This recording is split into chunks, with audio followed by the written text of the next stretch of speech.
tell you about an interesting set of stamps I recently acquired for my collection. You know, the world was changing back in the late 1980s and early 1990s. The United States of America lost one of its greatest foes, the Soviet Union. In fact, it was on December 25th, 1991, that the Soviet flag flew over the Kremlin for the very last time. Yes, it was a big event, and the world was supposed to change, but nothing changed. The United States of America still hates Russia, which is in essence the same thing as the Soviet Union was without their little satellite states around them. And Russia, vice versa, is not real fond of the United States. So, when I recently obtained this strip of 5 stamps, I was a little bit confused, you see. These beautiful stamps depict scenes from the great American author James Fennimore Cooper and his literary work, Leatherstocking Tales. This work of fiction is like foundational in American literature. It stands as a paragon of rugged individualism.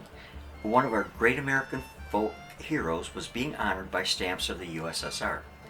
Why would they do that? You know? And as you can see, these stamps were beautifully designed.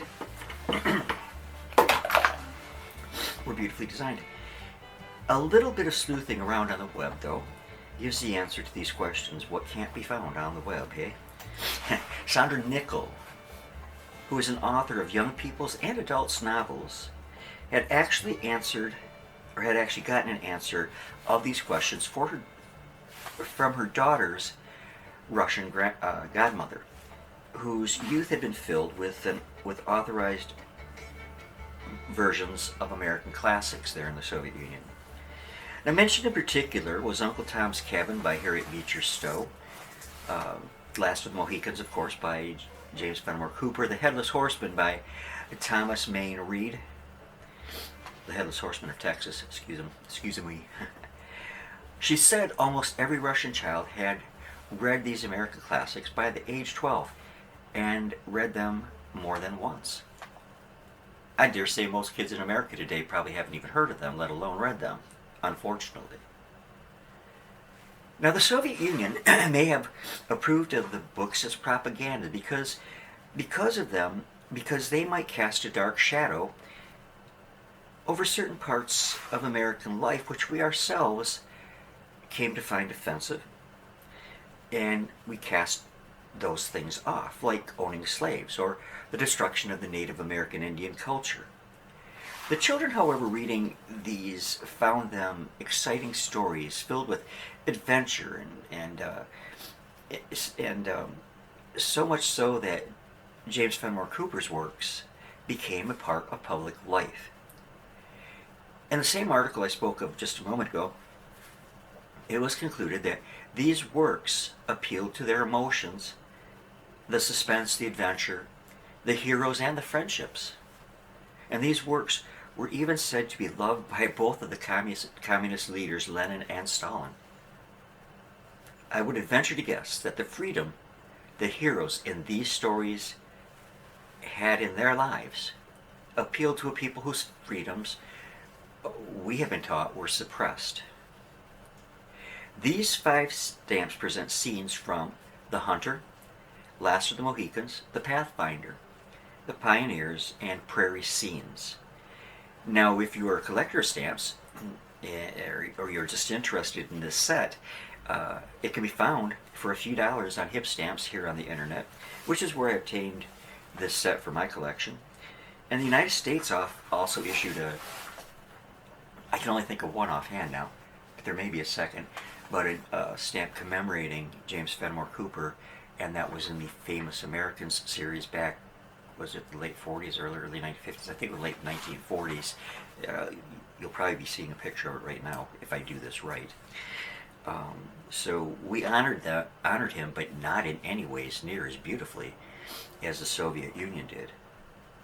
But just for a little background on Mr. Cooper himself, he was born September 15, 1789, in Burlington, New Jersey, and he died on September 14, 1851, being aged 61 years, and he passed at Cooperstown, New York.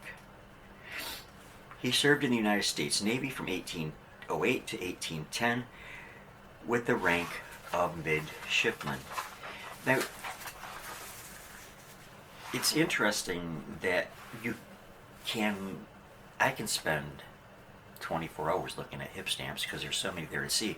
But you'll see in foreign countries many things that honor the United States of America. We used to be much respected in the world community, much more than we are now. So you can find wonderful things for your stamp collection on hip stamps or your local stamp store if you have one. These issues of James Fennimore Cooper, again, of his work, The Leatherstocking Tales, are absolutely beautiful, and I think deserve a place in any collection of stamps dealing with the history of the United States of America. Soon I will be doing several videos on stamps of the United States of America's bicentennial in 1976, because nearly every country, it seems like, in the world honored the United States with a postage stamp, and some communist countries did too. I have a beautiful cover from the People's Republic of China that honored the United States bicentennial. But that's coming up. I hope you've enjoyed this, and I hope that in some, hopefully small or big way, that the videos that I do here on postage stamps will inspire you to get into the hobby. Everybody needs a really good, I think, a decent hobby. And young people today could learn many values and much history in a fun way by collecting postage stamps. It used to be called the hobby of kings, and I can truly see why. It's a fascinating hobby.